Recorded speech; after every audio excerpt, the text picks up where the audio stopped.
విద్యను అభ్యసిస్తుండగా నేటికి 1310 మంది విద్యార్థుల సంఖ్యతో అభివృద్ధిని చెప్పకనే చెబుతోంది.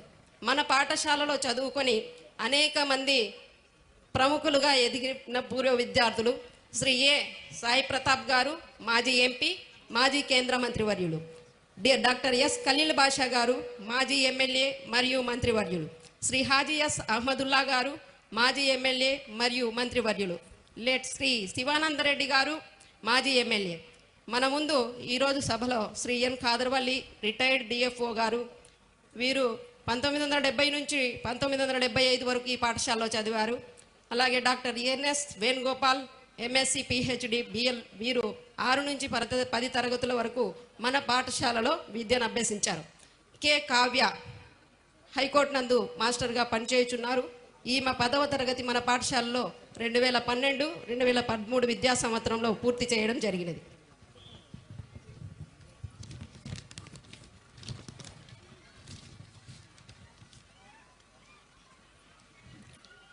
2023-24 సంవత్సరానికి గాను మన పాఠశాలలో 246 మందికి గాను 165 మంది ఉత్తీర్ణులయ్యారు. పాఠశాల ఉత్తీర్ణత శాతం 67%.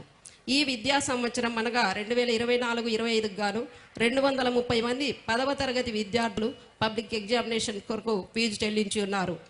సర్వేపల్లి రాధాకృష్ణ విద్యార్థి మిత్ర పథకం ద్వారా మన పాఠశాల విద్యార్థులకు యూనిఫాము, పుస్తకాలు, dictionary, notebooks, bags, shoes, socks, belt అందిస్తున్నాము. వీటిని రోజువారీ విద్యార్థులందరూ ఉపయోగించుకునేలా ప్రోత్సహించున్నాం. ఆటలు, క్రీడలు, క్రమశిక్షణ. ప్రతిరోజు వ్యాయామ ఉపాధ్యాయులు విద్యార్థుల చేత మాస్ డ్రిల్ చేయిస్తున్నారు. విద్యార్థుల శారీరక ఆరోగ్యానికి మన పాఠశాల ఆవరణలో ప్రభుత్వం ఇచ్చిన క్రీడా కిట్లతో వివిధ ఆటలు ఆడుతున్నారు.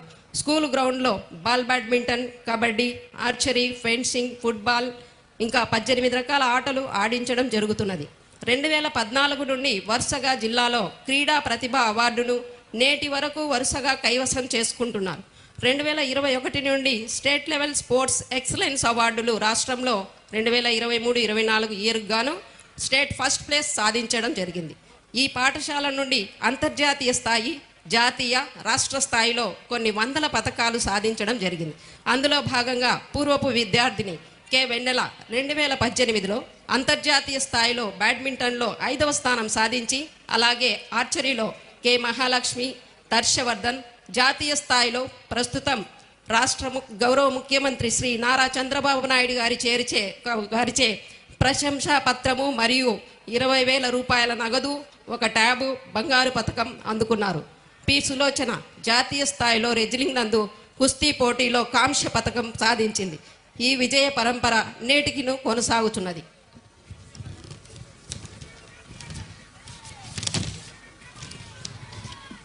మన పాఠశాలలోని మౌలిక సదుపాయాలు. పాఠశాలలో మొత్తము 25 తరగతి గదులు ఉన్నాయి. ఇందులో ఫ్యాన్లు, లైట్లు, కూర్చుకోవడానికి బల్లలు, గ్రీన్ బోర్డులు, ఇంటరాక్టివ్ ఫ్లాట్ ప్యానల్స్ అందుబాటులో ఉన్నవి. బాలబాలికలకు సరిపడా మరుగుదొడ్లు ఏర్పాటు చేయబడి ఉన్నవి. మన పిల్లల త్రాగునీటి కోసం పాఠశాలలో ఆర్ఓ ప్లాంట్ ఉన్నది. ఇటీవలే ఇది రిపేరు రాగా దీనికి శ్రీమతి మంజుల గారు 44,600 రూపాయలు ఖర్చు పెట్టి రిపేర్ చేయించడం జరిగినది. మన బడి మన భవిష్యత్తు ద్వారా 20 అదనపు తరగతి గదుల నిర్మాణ దశలో ఉన్నవి. ఈ గదులకు ఐఎఫ్పి ప్యానళ్లు ఏర్పాటు చేయాల్సిన అవసరం ఉన్నది. డొక్కా సీతమ్మ మధ్యాహ్న బడి భోజనం పథకం ద్వారా మన పిల్లలకు పాఠశాలలో సంపూర్ణమైన పోషకాహారాన్ని అందిస్తున్నాము. అందరి సహకారంతో పాఠశాలలో మౌలిక వసతుల కల్పనకు, విద్యార్థుల అభ్యసన సామర్థ్యాల మెరుగుదలకు, అభ్యసన ఫలితాలు 100% సాధించేలా కృషి చేస్తాము. అలాగే ఈ సందర్భంగా ఒక సంతోషకరమైన మీ అంశాన్ని తెలియజేసుకుంటున్నాను. నేను కూడా ఈ పాఠశాలలో పూర్వ విద్యార్థిని. 8వ తరగతి నుంచి 10వ తరగతి వరకు నేను ఈ పాఠశాలలోనే చదవడం జరిగింది.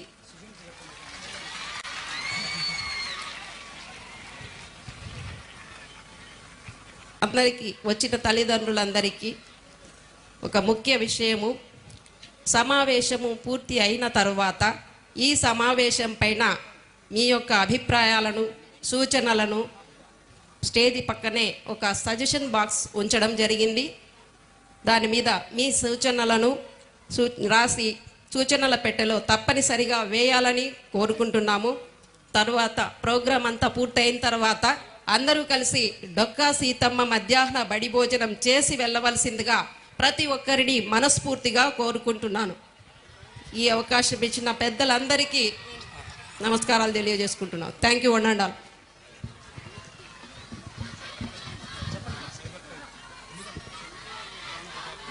ప్రధానోపాధ్యాయులకు నమస్కారాలు. మంచి సందేశం ఇచ్చారు. తర్వాత సమాజంలో నాటి నాటికి పెరిగిపోతున్న సైబర్ క్రైమ్ మరియు మాదక ద్రవ్యాల నివారణ, బాల్య వివాహాలపై అవగాహన, ఆత్మరక్షణ తదితర అంశాలపై ప్రసంగించవలసిందిగా మహిళా పోలీస్ శ్రీమతి శాంతకుమారి గారిని ఆహ్వానిస్తున్నాం.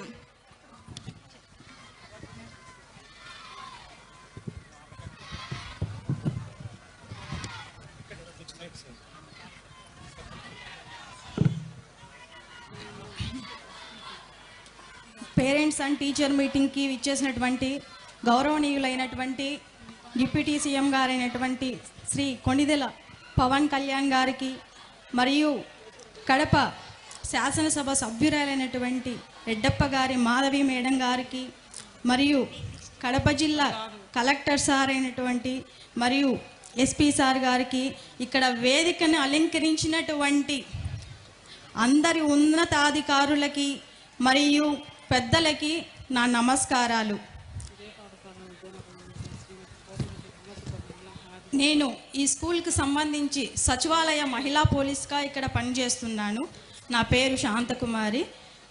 ప్రస్తుతం సమాజంలో సోషల్ మీడియా ప్రభావం అనేది పిల్లల మీద ఏ రకంగా ఎఫెక్ట్ చూపిస్తుందనే దాని గురించి వివరించడానికి ఈరోజు ఇక్కడ ఉన్నాను. ముఖ్యంగా విద్యార్థులు చాలామంది సెల్ ఫోను, ట్యాబ్స్ వాడుతూ సామాజిక మాధ్యమాలలో ఎక్కువ సమయాన్ని గడపడం వలన వాళ్ళ మానసిక ప్రవర్తనలలో విపరీతమైన ధోరణులు ప్రబలే అవకాశం ఉంది. తద్వారా సాటి విద్యార్థులు, తల్లిదండ్రులు, ఉపాధ్యాయుల పట్ల నిర్లక్ష్య ధోరణితో వ్యవహరిస్తున్నారు. ఈ సోషల్ మీడియా ప్రభావం వలన పిల్లలు సెల్ ఫోన్ ఎక్కువ వాడడము, చదువుల పట్ల ఆసక్తి సన్నగిల్లడము, పాఠాలు శ్రద్ధగా వినకపోవడము, చెడు స్నేహాలు విద్యార్థుల రోజువారీ కార్యక్రమాలలో మార్పులు తీసుకొస్తున్నాయి. రాత్రి ఆలస్యంగా నిద్రపోవడం వల్ల ఆరోగ్యం చెడిపోవడము, ఉదయం త్వరగా నిద్ర లేవక స్కూల్కి టైంకి రాలేరు, నిద్రలేమి